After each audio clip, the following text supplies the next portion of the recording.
que va a emitir mucho más dinero, por ejemplo, que va a duplicar el dinero que hay en plaza y emite. Esa emisión simplemente la hace también, por ejemplo, para tener capital o para tener dinero.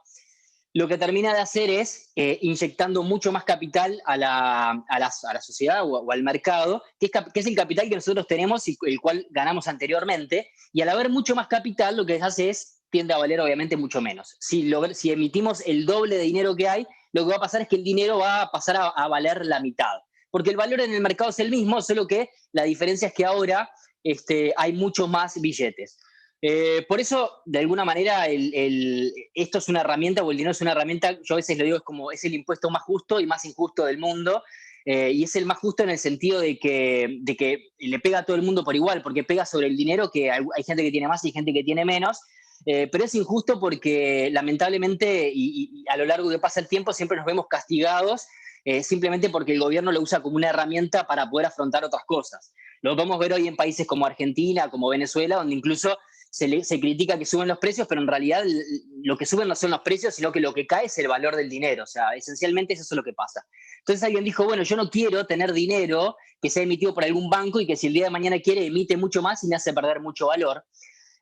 Por lo tanto, alguien quiso eliminar a ese intermediario o a esa tercera parte, y se le ocurrió crear esto que es el Bitcoin, que es una moneda digital donde no hay nadie que sea un intermediario o que la esté emitiendo, sino que la persona que la creó, digámoslo de esta manera, la creó, las puso como si fuese dentro de una bóveda o una caja fuerte, y decidió que cada determinada cantidad de tiempo esas monedas se iban a ir liberando y que las iban a ir obteniendo quienes participaran de este sistema. Quienes participan de estos sistemas, que además son los mineros, que son quienes se encargan de alguna manera buscan resolviendo unos problemas criptográficos, que no viene al caso, o sea, obviamente viene al caso, pero que no quiero entrar tanto en tecnicismos, pero en definitiva esas personas que están participando del mercado de Bitcoin son las que se encargan de alguna manera también de hacer que todo sea válido, o sea, porque ¿qué pasa? El Banco Central existe hoy para validar nuestras transacciones con el dinero, como por ejemplo, para ir a algo más fácil, en el caso de las tarjetas de crédito, existe un emisor de la tarjeta de crédito, como puede ser Visa, que le está diciendo a un comercio si yo tengo o no tengo crédito para comprar. O sea, se necesita que alguien de alguna manera valide una transacción.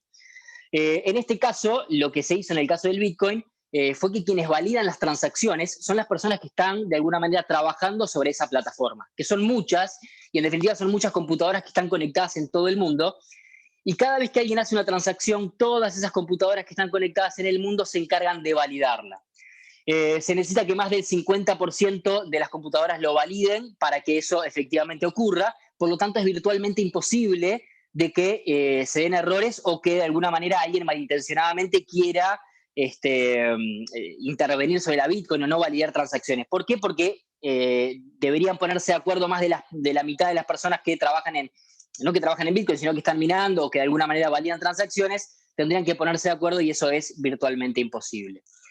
Entonces acá hay de manera lo más obviamente escueta que puede lograr, es un poco entender cuál es el fundamento de qué es lo que trae de alguna manera aparejado aparte, que es esa posibilidad de tener un capital que no sea, o que mi capital, o donde yo coloco mi activo, lo que yo trabajo, no colocarlo en una moneda fiat, como se dice habitualmente, que son las monedas que de alguna manera emiten los gobiernos, sino que tenerla en una moneda que además cumple una característica que para mí es fundamental y que no la quiero dejar aparte en la explicación, que es que su oferta está limitada. ¿Qué significa? Lo que yo estaba diciendo anteriormente, un gobierno tiene la posibilidad de emitir la cantidad de dinero que quiera. Sin embargo, en el caso de Bitcoin, los Bitcoin están limitados, o sea, en el momento en que se crearon, en esa bóveda, digamos, que yo le pongo el ejemplo, se colocaron 21 millones y no hay más. Esto quiere decir que nadie puede emitir más bitcoins, por lo tanto, el bitcoin en vez de ser inflacionario, por el contrario, termina siendo deflacionario. No solamente que no se van a emitir más, sino que, o sea, empiecen a ver esto como la relación entre oferta y demanda, ¿sí? Eso es lo que siempre determina el precio de las cosas. Una oferta y hay una demanda y eso determina cuál es el precio. Si la oferta, o sea, la cantidad que hay aumenta, el precio tiende a bajar.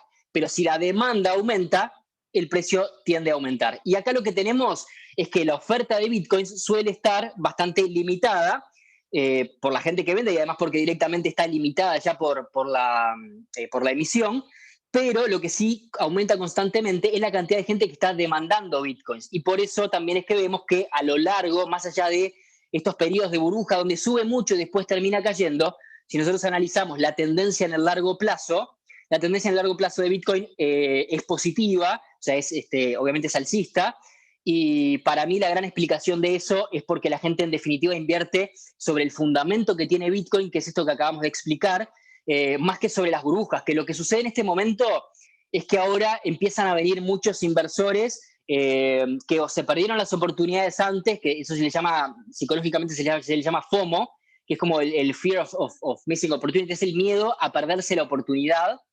que a muchos les pasa, ¿no? Que de repente algún amigo te dijo, bueno, no sé, Bitcoin estaba en $5.000, comprá porque va a subir y no compraste, y después llegó a 10, a 15, a 20, a 30, a 40, así que llega un momento que decís, bueno, yo no me lo pierdo más y voy y compro.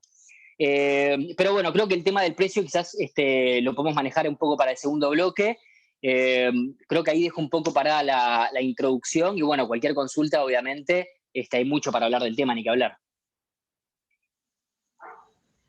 Muchas gracias, Diego. Siguiendo un poco en tu línea de lo que señalabas, de los efectos que podría tener, por ejemplo, sobre variables macro como la inflación, la utilización del Bitcoin, tenemos que el Bitcoin en realidad cumple los 3 requisitos que se precisan para ser considerado dinero. Es un medio de pago, es una unidad de cuenta y es una reserva de valor. Y de hecho posee aún más características deseables, como por ejemplo que es mucho más fácil de almacenar y no se deteriora con el almacenamiento, entre tantas otras ventajas que posee. Y encima tú decías que de utilizar Bitcoin hasta podría causar una deflación. Entonces uno se pregunta, ¿por qué entonces el Bitcoin es un objetivo, es algo que varios bancos centrales se han dedicado a perseguir en distintos lugares del mundo, al punto que, de hecho, en Uruguay tengo entendido que quienes trabajan en el Banco Central no pueden poseer posiciones en el Bitcoin porque se ha usado para por ejemplo, lavado de dinero. Me gustaría que Juan nos contara un poco qué tipo de restricciones enfrenta el Bitcoin para operar, especialmente en Uruguay, y qué antecedentes tiene a nivel global que lo hacen que sea un blanco de las autoridades de regulación financiera. Bueno, impecable, María José. Primero que nada, buenas tardes a todos. Muchísimas gracias por la invitación a este evento. Y un poco relacionados, se tocaron varios puntos interesantes que darían para hablar inclusive en un panel aparte o en una jornada aparte. Así que, bueno, yo simplemente pido disculpas porque por la simplificación del tema que es necesario hacer para que todo el mundo entienda de esto y se pueda lograr conceptos sencillos. Mencionaban directamente, Diego lo trató como dinero, María José, tú también, fueron directo al grano, no hubo ningún cuestionamiento, por lo menos expreso de lo que es la naturaleza jurídica, pero yo lo que voy a intentar hacer ahora, y obviamente desde mi lugar, que es la regulación del sistema financiero, voy a intentar hacer un rápido, muy rápido y breve diagnóstico jurídico, regulatorio de este tema, y después voy a bajar y voy a decir, bueno, pero ¿por qué es importante cuestionarnos esto de la regulación? ¿Cuáles son las puntas que se pueden activar acá y cuáles son las problemáticas que se pueden generar? María José mencionaba el último tema que tocó en esa intervención que hizo fue lavado de activos. Y justamente el primer organismo que ya desde el año 2019, por decirlo de alguna manera, le arrimó el cuerpo a este tema, fue el Grupo de Acción Financiera Internacional, que es el organismo que elabora recomendaciones internacionales en materia de prevención de lavado de activos. Y como les decía, en el año ya 2019, creo que fue algo por ahí por junio, julio, lo que dijo es, bueno, llegó la hora de regular en materia de prevención de lavado de activos, tanto a los criptoactivos como a los proveedores de servicios que involucren criptoactivos. Ese fue el primer mojón y el primer antecedente, y ahora vamos viendo cómo se baja a tierra todo ese tema. Entonces, obviamente que para recomendarle a los países que incorpora normativa interna en el sentido de bueno, regular y prevenir el lavado de activos en esta área que estamos hablando, obviamente que tuvo que definirlo, tuvo que tomar una postura. Lo que hizo fue definir, quiero aclarar esto, definió la categoría criptoactivo. La criptomoneda y su estandarte Bitcoin es un subtipo de criptoactivo. Entonces, voy a leerles rápidamente, que es bastante sencilla, la definición de activo virtual que incluyó este organismo internacional. El Gafi habla de representación digital de valor que puede ser digitalmente comerciada o transferida y que puede ser utilizada con propósitos de pago o inversión. Y después de esto aclara que no incluye o no refiere a representaciones del dinero fiat, es decir, a las monedas estatales que todos nosotros conocemos, sino que apunta justamente a esa moneda virtual que es creada de forma descentralizada, bueno, ya lo explicó muy bien Diego, y que no depende de ningún Estado. Entonces, después de eso, automáticamente los países quedan obligados a actualizar sus normativas. En materia, insisto con el tema, en materia de prevención del lavado de activos. Después vemos cómo repercute en la operativa y en todo lo que vamos a ver después. Pero entonces los países automáticamente, bueno, tuvieron que actualizar. Uruguay todavía está a foja cero con este tema. Entonces, si el día de mañana tuviéramos la próxima evaluación de nuestro sistema antilavado por parte de este organismo, incumpliríamos de forma automática la recomendación 15 que se actualizó, fue la que habla de este tema, por no tener absolutamente ni siquiera una ley, una regulación acerca del tema. Entonces, ese fue el primer disparador.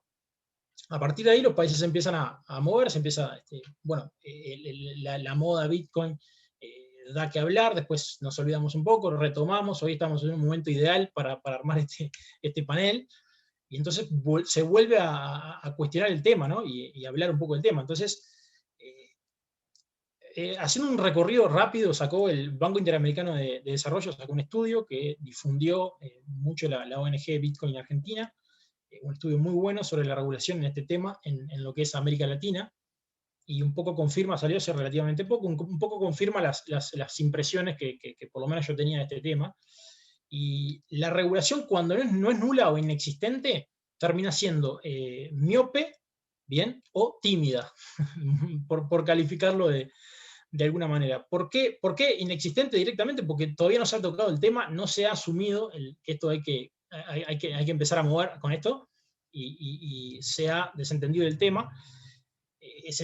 Desentendido no ha adoptado la postura y no lo ve como un activo financiero o mucho menos como dinero. Ya ahora entrando sí a la parte es decir, estamos en criptoactivo, bajamos a criptomoneda, y principalmente el recorrido que estamos haciendo es criptomoneda como medio de pago, no como medio de inversión, porque en teoría las monedas fiat también podrían ser un medio de inversión o un medio de resguardo de valor, es decir, comprar dólares porque me quiero cubrir de la inflación, versus obviamente la inflación, por ejemplo, del peso uruguayo. Pero me voy a concentrar estrictamente en lo que es la normativa, tomándolo como un medio de pago, es decir, muy similar al dinero. Entonces, surge todo esto, tema de lavado de activos, hay que empezar a remover, a cuestionar, a ver quién se hace cargo de esto, por dónde. Y bueno, como les decía, Uruguay, de momento, foja cero. En ese sentido, compartimos, por simplemente nombrar países de América Latina, Cuba, El Salvador, Colombia, Guatemala, Panamá, Nicaragua, Haití, Honduras, Dominicana, Perú y Paraguay. Están en la línea de esto, es un bien común, un bien incorporal, de derecho común, no es un activo financiero, no es dinero, y bueno, que pase lo que tenga que pasar, y obviamente el mundo sigue, no pregunta. Esa es la postura mayoritaria entre el estudio que les decía de América Latina. Y después me gustó mucho la definición que tomó la Unidad de Información Financiera de Argentina, que es el organismo básicamente encargado de analizar información para estudiar el tema de lavado de activos, investigar casos. Y ahora se los voy a leer y les voy a decir por qué. Entonces dijo, bueno, Argentina emitió, la UIF de Argentina emitió esa resolución definiendo la criptomoneda, ya no el criptoactivo, la criptomoneda, bien, y Y miren cómo dice.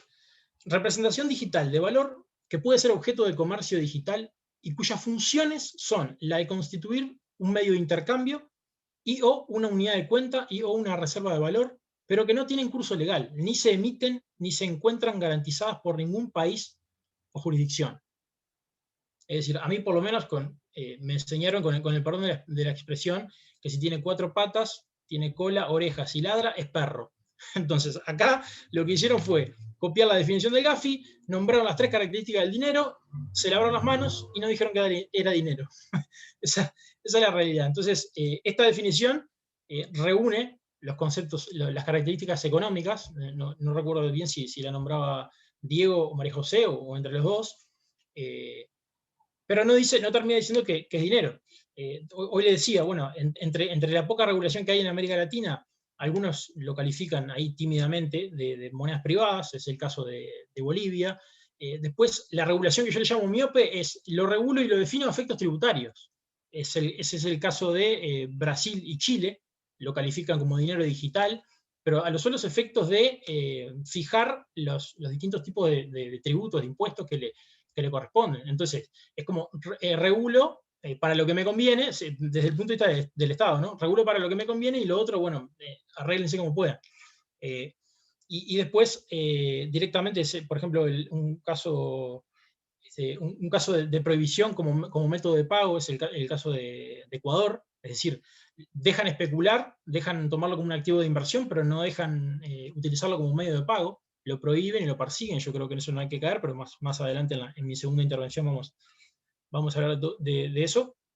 Entonces, bueno, si me la tengo que jugar y me dice, bueno, pero con este panorama, primero, decime cómo estamos en un limbo, en donde hay que tomar cartas en el asunto, porque el disparador es la recomendación nueva del Gafi, ¿bien? Pero no se le ha arrimado el cuerpo al problema.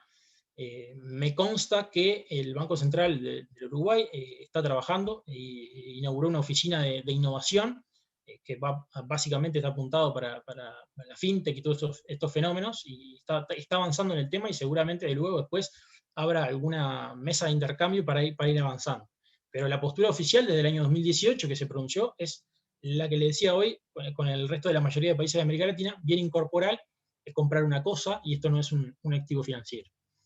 Entonces, como les decía, si me preguntan, bueno, esto es un limbo jurídico, trae consecuencias negativas como todo fenómeno de la realidad o económico que no tiene garantías suficientes jurídicas, no otorga seguridad jurídica, no permite la innovación, no permite el uso de las tecnologías, las oportunidades económicas que tiene de ser una especie de hub en la región para todos estos temas.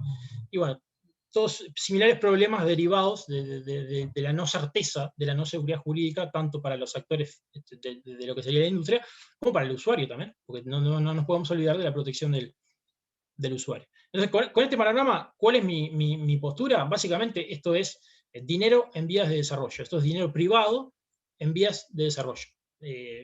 Las condiciones perfectas de que nombra la economía del dinero las cumplen pocas monedas. Después, la mayoría de las monedas del mundo, las estatales, están sostenidas por el poder cancelatorio que dice el Estado. Acá en mi país esto cancela obligaciones, y a partir de ahí se sostiene. No se sostiene por la libre elección de las personas. Entonces, yo creo que es dinero, y si bien se pueden cuestionar algunas características de esto jurídicamente, y tomando las características de la economía también, yo creo que tenemos que partir de la base que es dinero, porque en algún momento va a terminar de ser completamente dinero, y es la única manera de que nosotros tenemos de adelantarnos a la jugada y empezar a hacer un razonamiento jurídico que nos permita destrabar todos los problemas. Rápidamente, en 3 minutos, para que no piensen que esto es una discusión teórica de la Facultad de Derecho, lo cual sería bastante aburrido, pero ¿cuáles son las implicancias de todo esto? ¿Por qué discutimos esto? ¿Por qué si es dinero, no es dinero, es activo financiero? ¿Por qué discutimos este tema? Y bueno, porque yo creo que definir la naturaleza jurídica de la criptomoneda es un disparador que tiene impacto en varias áreas de la realidad, de la economía del país. El primer punto es impacto regulatorio del sistema financiero. Es decir, yo tengo un banco, soy un corredor de bolsa, soy un asesor financiero. ¿Puedo operar con criptomonedas? Pues yo soy un sujeto regulado. explico, a ver, capaz que lo di por entendido, pero lo tengo que explicar.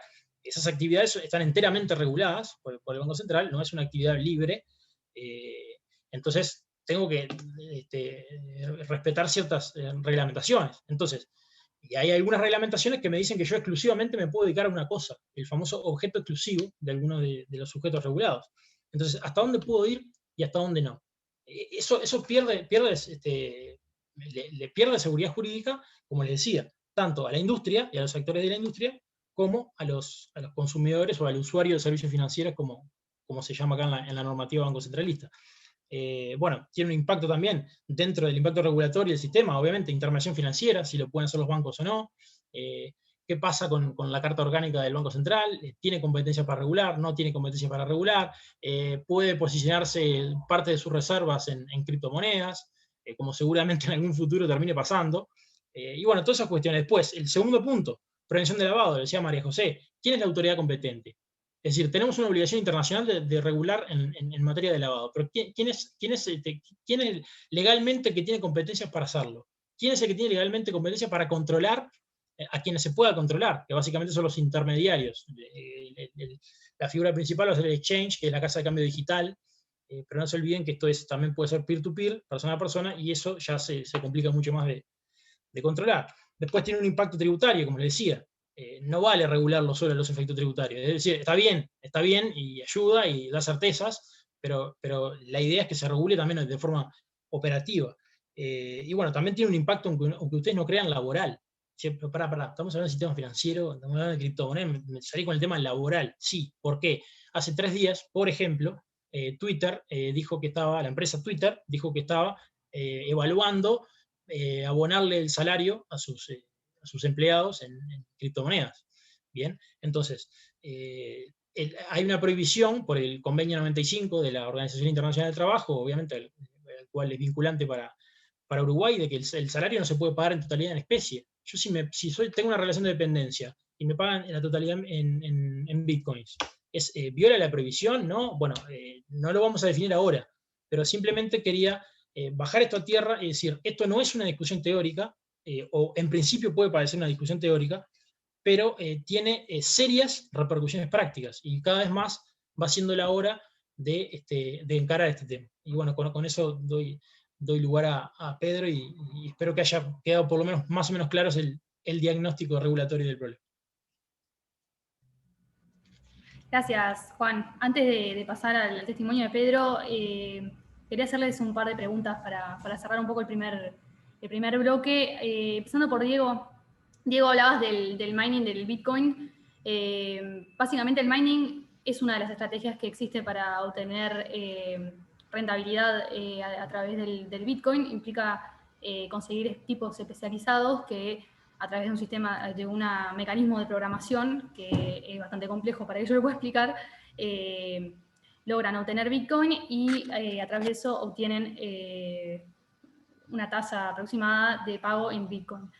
Me gustaría que nos expliques un poco, Diego, qué tipo de inversiones en Bitcoin hay. Me refiero, por ejemplo, a la posibilidad de tener un portafolio diversificado en criptomoneda, no solamente en Bitcoin, sino en las otras criptomonedas existentes, que ya son más de 10, me parece.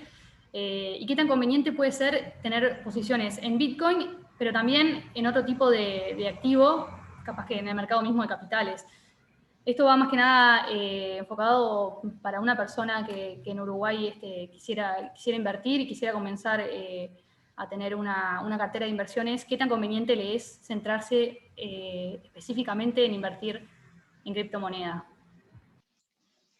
Bueno, primero, para aclararlo, el tema de la minería, que obviamente mucha gente pregunta, la minería es que vos podés, a través de tu computador, de alguna manera, o de alguna máquina particular, especial que tengas, cualquier persona puede simplemente acceder al programa de Bitcoin e intentar lo que se dice minar Bitcoin para obtener una recompensa, o sea, en definitiva, obtener gratuitamente, si se lo quiere llamar, Bitcoins. Ahora, los problemas de esto son que, ya les diría que acá en Uruguay no es algo rentable. Era rentable más que nada a los comienzos, cuando además la remuneración que se daba en Bitcoin era mayor.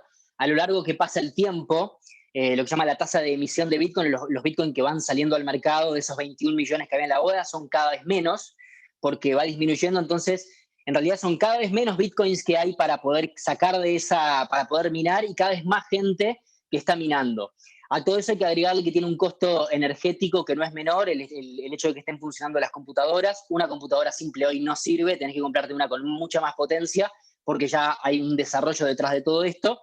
Entonces la realidad es que si hoy te pones a mirar un bitcoin, cuando logres obtener un bitcoin, capaz que gastaste muchísimo más en electricidad de lo que vale el bitcoin. Lo que pasa es que eso también siempre depende del valor que tenga el momento el bitcoin, pero no lo recomiendo. Lo que recomiendo en esos casos es cuando el valor del bitcoin no es tan elevado, no están las burbujas, digamos, en ese momento es mejor comprarlo directamente, que va a ser más barato que minarlo. O sea, te va a salir más barato ir y comprárselo a alguien que perder todo el tiempo y energía en eso. Y después, con respecto a invertir en otras criptomonedas, sí, obviamente es posible. De hecho, después de que salió Bitcoin, tuvimos un auge muy importante a partir del año 2016-2017. Hoy en día son miles y miles las criptomonedas que existen. Obviamente que hay algunas que son las principales. Pueden entrar, hay lugares donde tienen todo el listado de criptomonedas. Hay una plataforma en particular que se llama Binance o Binance.com, que es la más conocida, donde ahí se pueden justamente intercambiar criptomonedas por otras. Entonces ahí tenés cientos y cientos de criptomonedas para cambiar. El problema con eso es que yo no lo recomiendo para personas que no están metidas en este tema realmente a fondo, porque son extremadamente volátiles, tienen muy poca liquidez, y cuando uno no tiene idea en qué está invirtiendo, probablemente pase, yo siempre explico, pasa como pasaba hace más de 20 años, y cuando pasó con la crisis de las .com en Estados Unidos, donde había muchas empresas de Internet o muchas páginas que realmente no podían monetizar, y después se saquean proyectos que nacieron junto con Internet, pero que no tenían futuro, y después todos esos proyectos que recibieron mucha inversión, como pasa a veces con esas criptomonedas chicas, terminan no sirviendo para nada y las criptomonedas se desploman. Hay un efecto que es muy común, que es en el mismo momento en que empieza a subir Bitcoin, las otras criptomonedas acompañan, porque hay una especie de furor por las criptomonedas en sí. ¿Qué pasa? Hay muchos que empiezan a pensar, bueno, mira, Bitcoin vale $40.000 y hace 10 años valía 10 centavos de dólar. Entonces me voy a comprar ahora alguna criptomoneda que valga 10 centavos de dólar, que si solamente sube a $1, yo ya multiplico por 10 mi capital. Pero si alguien razona de esa manera, lo que les planteo es que no lo hagan así, porque hay que tener muchos factores entre medio en cuenta y no funciona de esa manera. Hoy lo más seguro para invertir son las monedas conocidas como Bitcoin o Ethereum. Hay otras que también son conocidas, pero yo les recomiendo quedarse en esas específicamente. Gracias, Diego.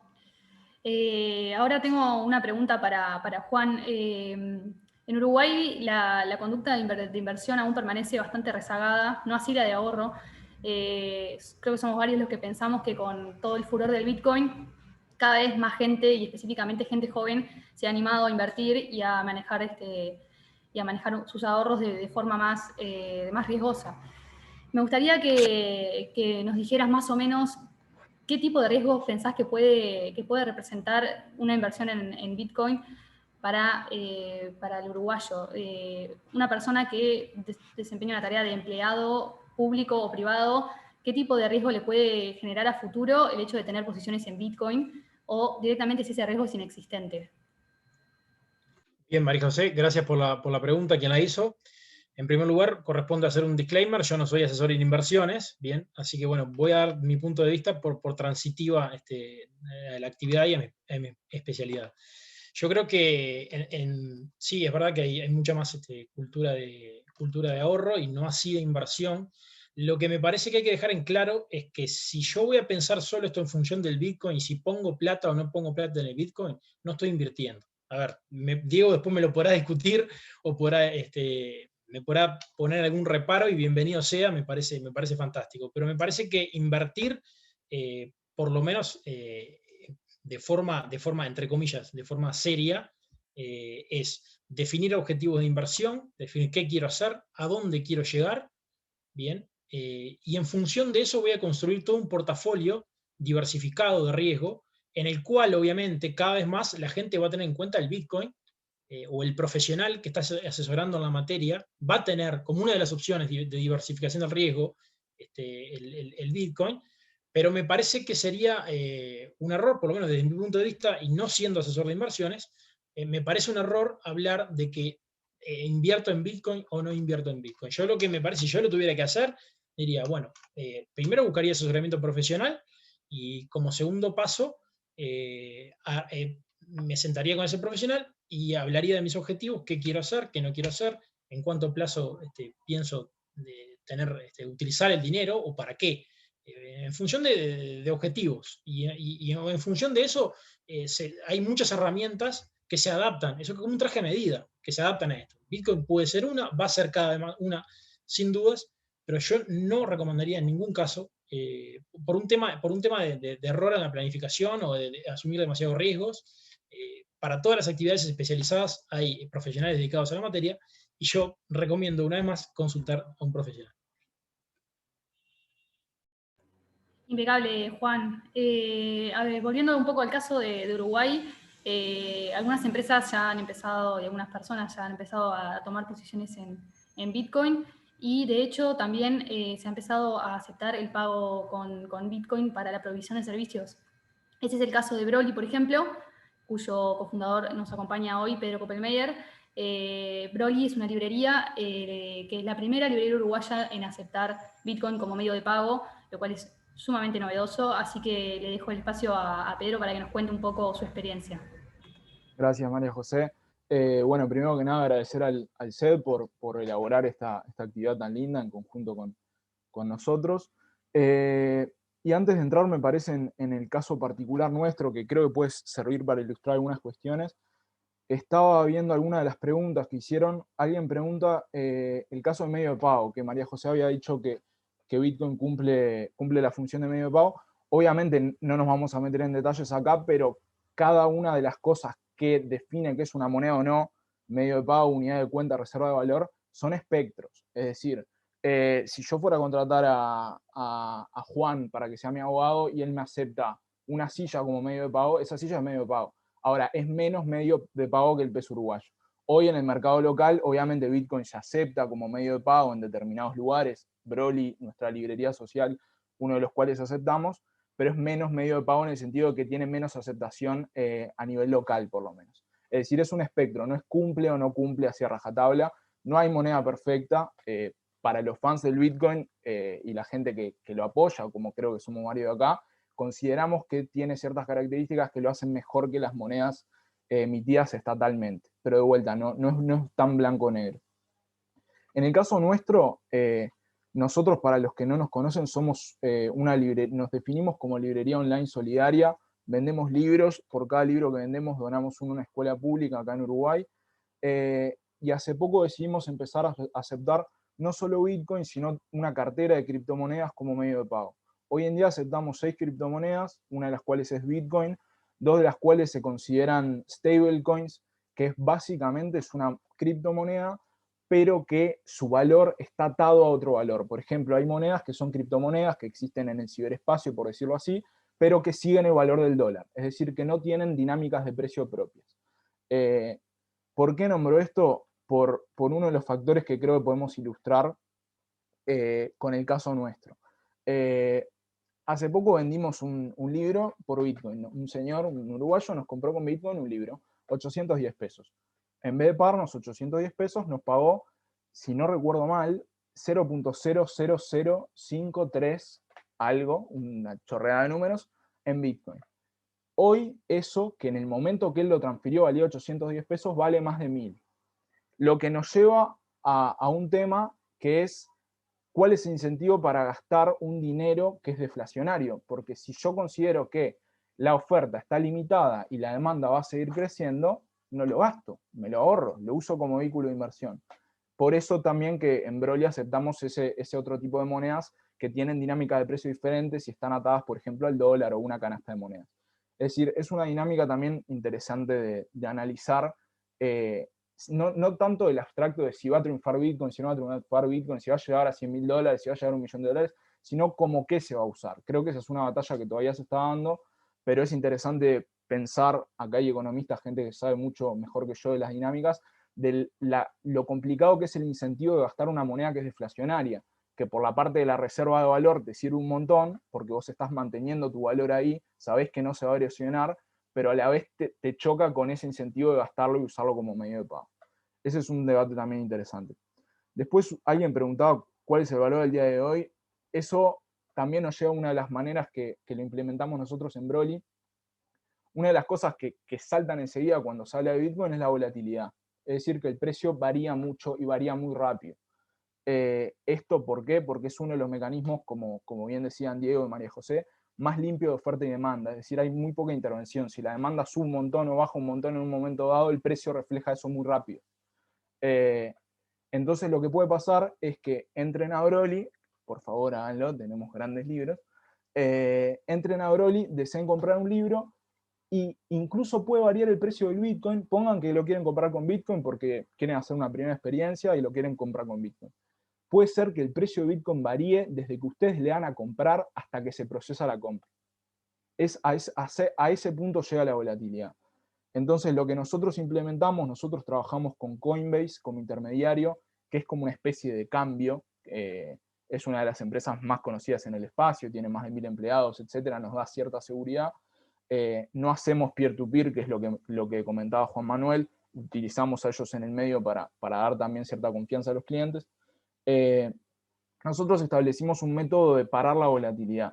Obviamente no es que paramos la volatilidad, pero establecimos un sistema en el cual si desde que vos le vas a comprar el precio del Bitcoin o de la moneda en la cual estás transaccionando, de la criptomoneda en la cual transaccionás, varía más del 1% para arriba o para abajo, el pago se pone en espera hasta que la moneda vuelva a ese umbral. ¿Por qué? Porque si vos comprás y te sube 10% el valor del Bitcoin cuando estás comprando, me pagaste de más y yo te tengo que devolver.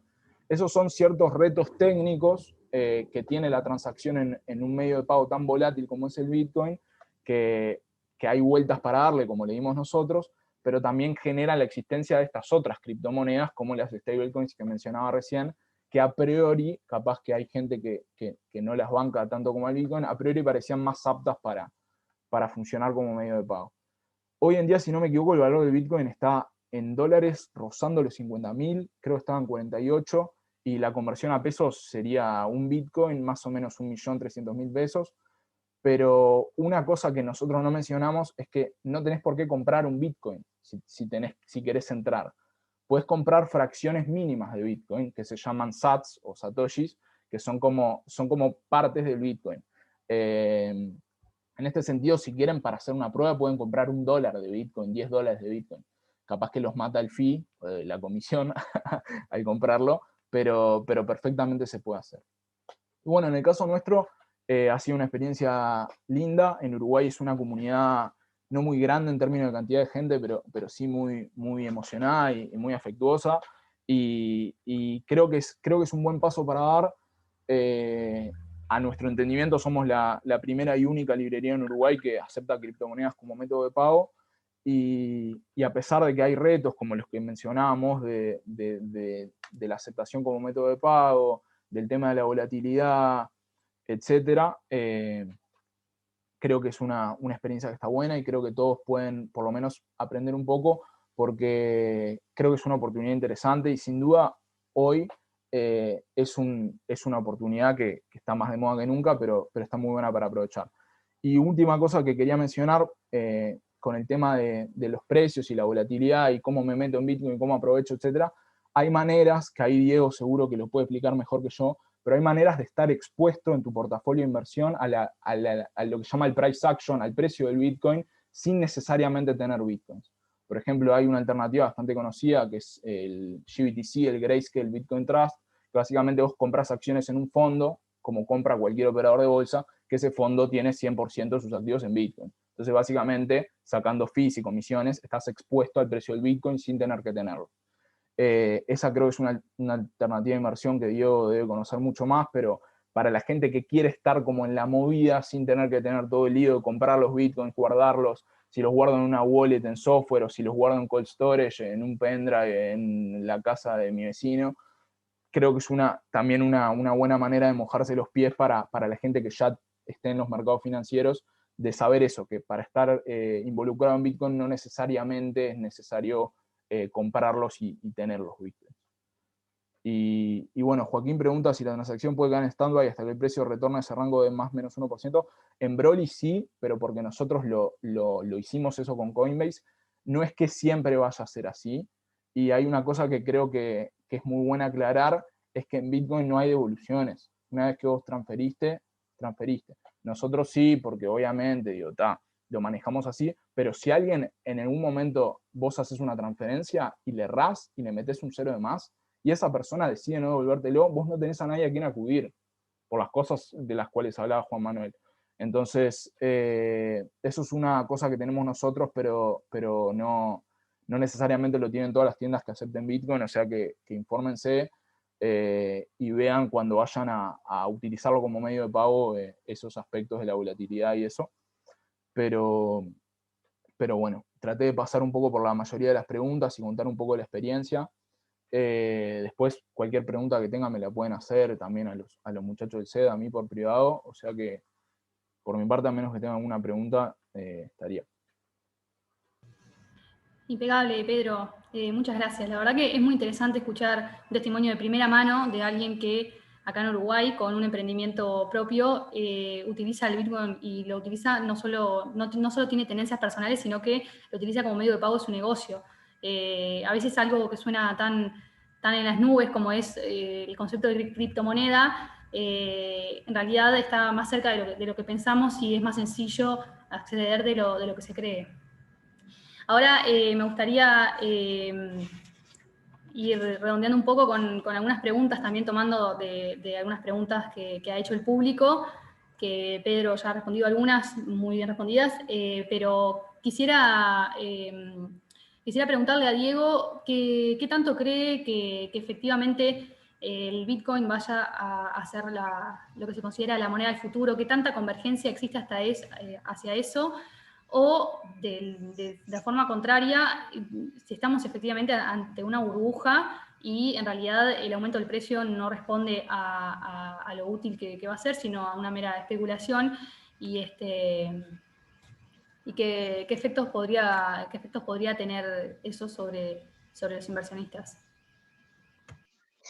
Bueno, lo primero, como siempre, y cuando ya entramos a hablar de temas de inversión y más que nada de análisis sobre lo que puede pasar, lo primero que sepan siempre es que son opiniones personales y cada analista tiene obviamente su opinión.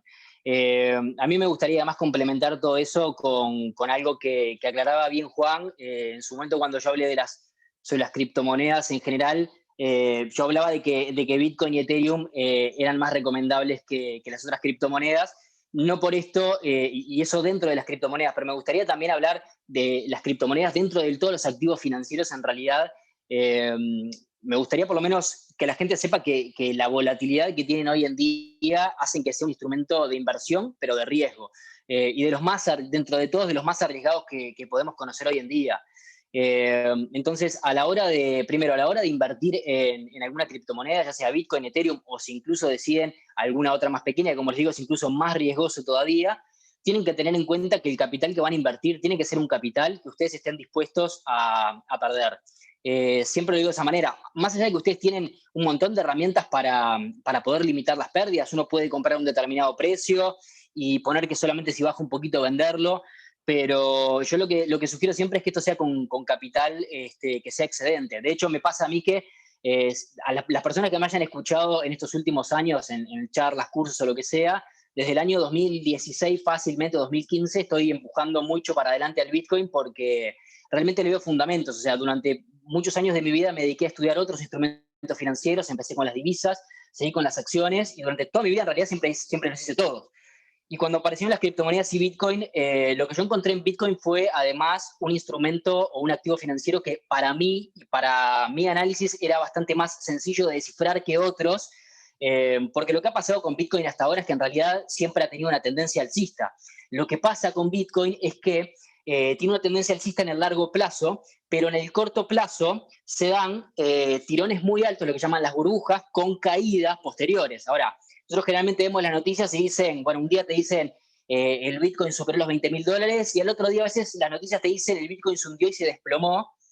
Y ahí toda la gente comenta, bueno, yo les dije que el Bitcoin no servían para nada, y sin embargo la realidad nos marca que más allá de, después de cada burbuja, cae, pero no vuelve a caer a mínimos anteriores, o por lo menos mínimos realmente anteriores, lo que nos marca que la tendencia de Bitcoin es alcista. ¿Eso qué quiere decir? Que en el trasfondo cada vez se está adoptando más la moneda y cada vez se está adoptando incluso más por inversores más pequeños, o sea que de alguna manera se está descentralizando cada vez más la moneda. Lo cual hace que a lo largo del tiempo sostenidamente haya una suba de precios. ¿El problema cuál es? Que los precios también funcionan por lo que se llama por expectativa, o sea, de hecho funcionan por eso. Nosotros hoy no invertimos en Bitcoin porque el Bitcoin sea la panacea o porque el Bitcoin hoy nos esté permitiendo comprar y vender, porque la realidad es que hoy no está siendo útil como método de pago, por lo mismo que estaban hablando recién con respecto a Broly y demás. Y lógicamente, ¿quién quiere a veces comprar algo con Bitcoin cuando en realidad vos tenés la expectativa de que lo compraste porque crees que eso va a subir? A mí me pasó en 2016, tengo todavía el ticket de comprar en Buenos Aires en un Starbucks, que en su momento aceptaban Bitcoins, y no tengo ahora obviamente el número para decirles, pero si les dijera, probablemente ese café al día de hoy, cuando yo veo lo que lo pagué, al día de hoy lo pagué unos $300 capaz.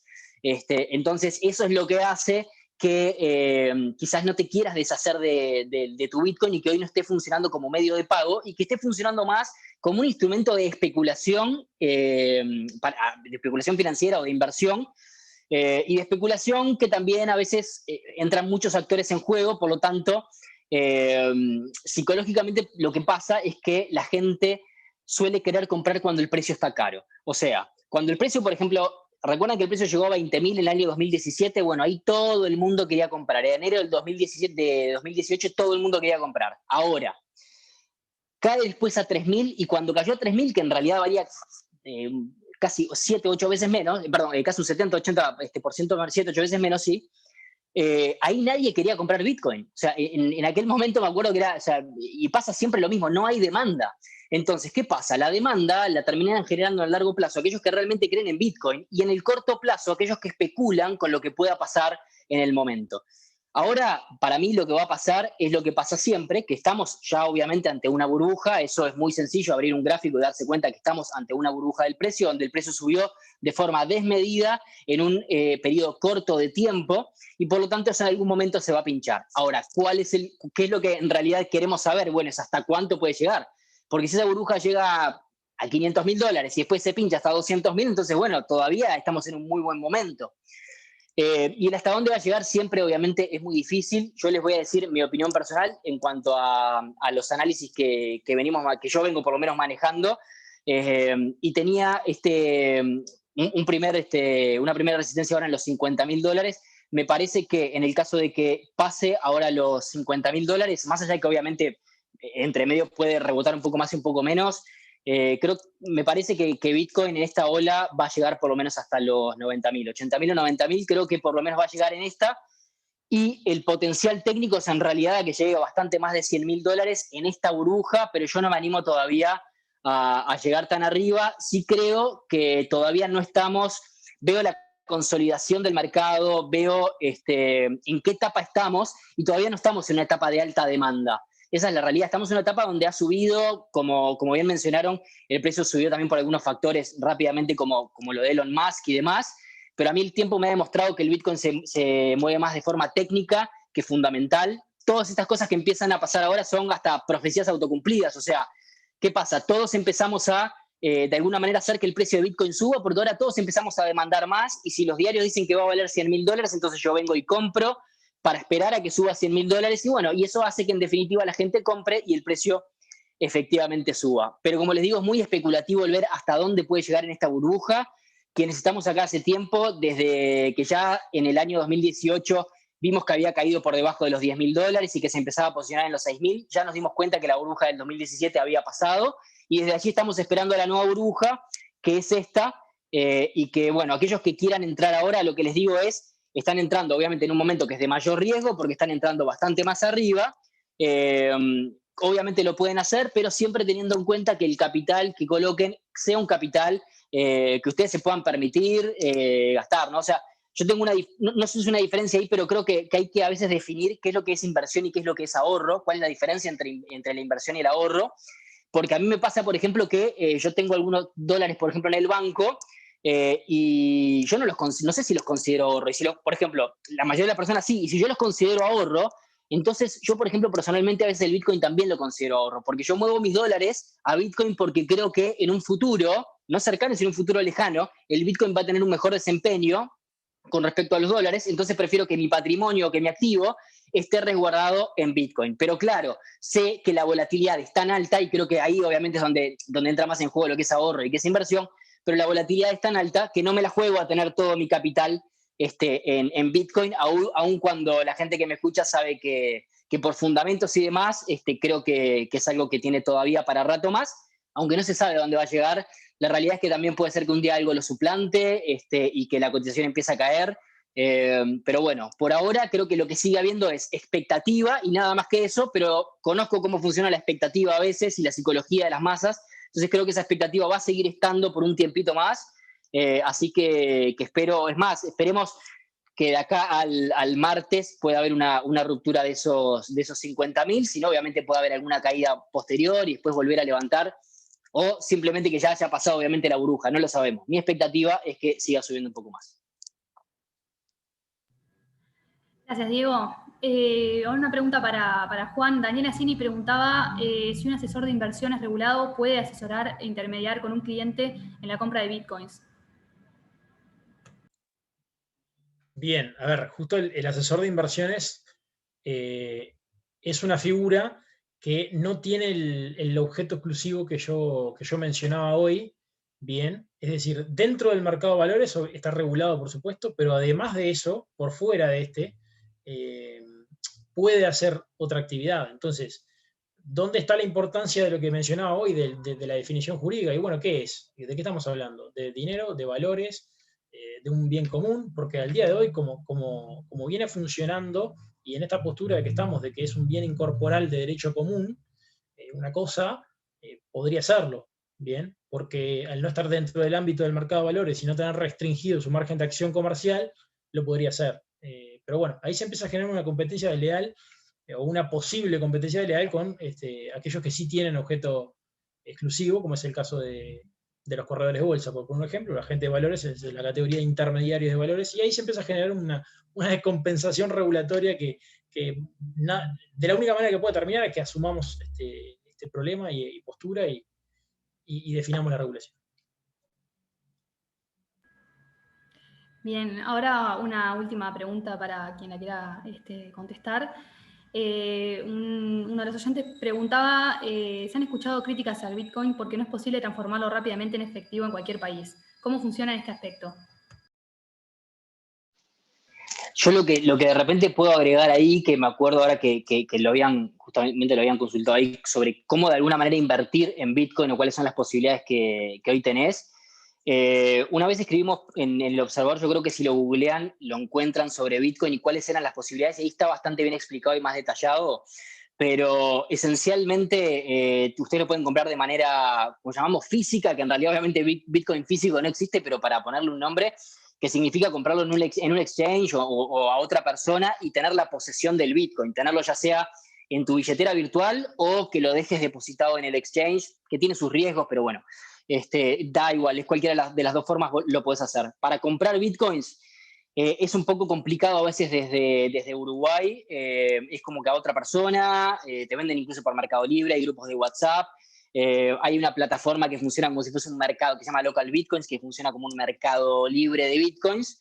Pero hay otra posibilidad que son lo que se llaman los derivados financieros, otros instrumentos que también pueden ser fondos de inversión, como también mencionaban antes, que tienen la facilidad, a ver, y con algunos instrumentos se da la particularidad que a veces decís, bueno, me sirve o no me sirve, pero en el caso de las criptomonedas, yo lo recomiendo bastante operar a través de derivados financieros, y más que nada cuando es para un corto periodo de tiempo. O sea, si la operación es para, como vos decís, si querés tener la liquidez en menos de, no sé, la podés tener de un día para el otro, pero digo, si la querés tener, ya sabés que no vas a tener tu Bitcoin o tu inversión de acá a 3 años y no la vas a tocar. En ese caso sí me parece que te conviene comprar el Bitcoin físico, como decíamos, pero si no, si es por menos tiempo o pensás que podés llegar a necesitar la liquidez rápidamente, invertís en estos que llaman como contratos por diferencia, que son las plataformas de inversión que comúnmente se conocen hoy en día y que las vemos que te permitan operar con Bitcoin, eso rápidamente te abrís una cuenta y lo que haces es especular con el precio. O sea, nunca vas a tener vos el Bitcoin en tu billetera, pero como yo siempre le explico a la gente, tampoco lo necesitas. Es más, hoy en día el Bitcoin tenerlo en tu billetera es más posible que lo pierdas y que pierdas tu dinero, no porque te jugó mal el mercado, sino porque perdiste el Bitcoin. Y eso en el caso de cuando compras el derivado financiero no te pasa. Entonces, desde ese punto de vista, hay que analizar los costos, porque el derivado financiero tiene un costo por operación diaria y el Bitcoin no. Pero recomiendo o digo que hay otra posibilidad de hacerlo, que es a través de las plataformas de inversión, y en ese caso lo que tienes que la liquidez es inmediata. O sea, vos cerraste, por ejemplo, no sé, compraste Bitcoin en 40.000, lo vendiste en 50.000, bueno, cerrás en ese momento la posición y cuando vendés solicitás el retiro del dinero y lo tenés en tu cuenta bancaria en 48 horas. Eso obviamente depende del broker y demás. Cuando lo haces, cuando querés comprar y vender el Bitcoin más físicamente, te va a costar un poco más. Primero porque si lo vendés a un exchange en el exterior, no te van a girar el dinero para Uruguay. Es poco probable que pase, a menos que sean montos pequeños. Y si no, vas a tener que vendérselo a alguna persona que esté buscando. Te puede costar un poco más. Hoy en día igual hay mucha demanda, así que termina siendo más fácil venderlo. Gracias, Diego. Voy a leer un par de preguntas más, porque están muy interesantes. La primera me voy a tomar el atrevimiento de contestarla. Uno de los oyentes preguntaba, explicaban que es un medio de pago, sin embargo, hoy no se puede utilizar para pagos relevantes como comprar un vehículo o un inmueble, al menos en Uruguay. Siendo así, igualmente, ¿creen que cumple la condición? En realidad, el concepto de medio de pago no tiene que regir para todo tiempo y lugar tratándose del mismo activo. Pensar que si uno quisiera comprar una casa hoy en Uruguay en pesos argentinos, no podría hacerlo tampoco. Es decir, no hay una gente que se lo acepte en esa divisa. Por otro lado, aunque se tratara del mismo país, tampoco a lo largo del tiempo tendría que ser igual el criterio. Pensemos, si uno en Alemania hoy quisiera comprar una casa con marcos alemanes, quizás no se los aceptarían tampoco, porque la moneda hoy por hoy es el euro, pero eso no implica que el marco deje de considerarse hoy por hoy como moneda, ni tampoco que en Uruguay el peso argentino no se considere moneda. Y por otro lado, quería leer una pregunta que entró recién, que es muy interesante, creo que capaz la puede contestar Juan. Dice, en caso de muerte del dueño, ¿los herederos recibirían los bitcoins? Sí, tenía ganas de contestarlo porque yo la vi también y me parecía que estaba muy buena. A ver, de pleno derecho, ante el fallecimiento de una persona, los bienes pasan a los herederos, ¿bien?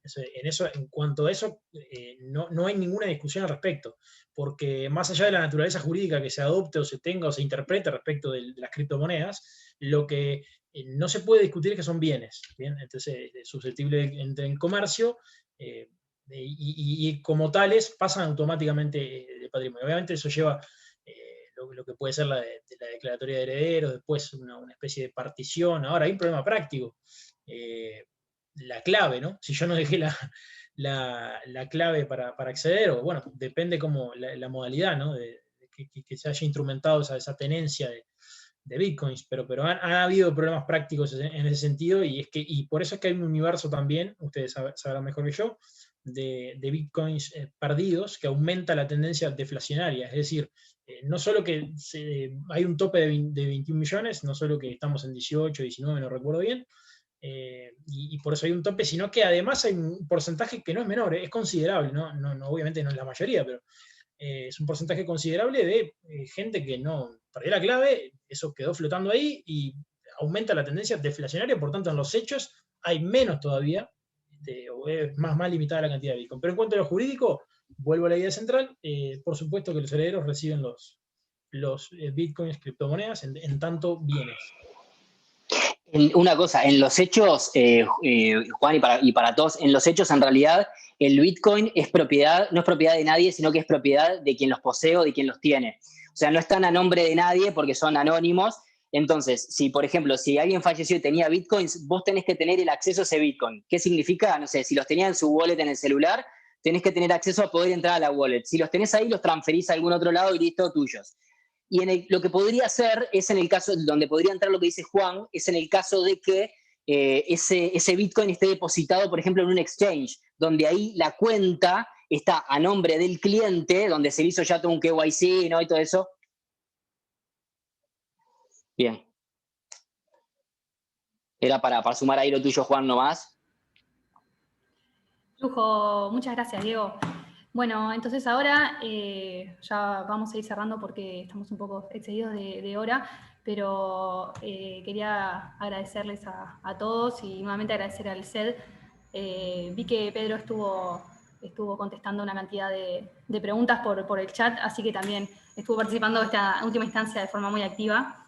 No sé si... por las dudas, todo es mi opinión y nada es recomendación de nada. Está bien. Gracias, Pedro. No sé si Ramiro quiere decir algunas palabras más. Bueno, la verdad que fue una charla interesantísima. Creo que todos lo que de ese tema aprendieron y aprendimos todos una cantidad. Así que bueno, en nombre del CED quiero agradecer en primer lugar a la moderadora, María José, y después a todos nuestros panelistas, Juan, Pedro y Diego. Y como dije al principio, sin lugar a dudas, esta va a ser la primera de un interesante ciclo de charlas de finanzas, de mercados, que muchas veces lo vemos muy alejado y creo que hoy nos empezamos a acercar a eso. Así que, en nombre del CED, agradecer y quedamos a la espera de nuevas reuniones que les vamos a estar avisando.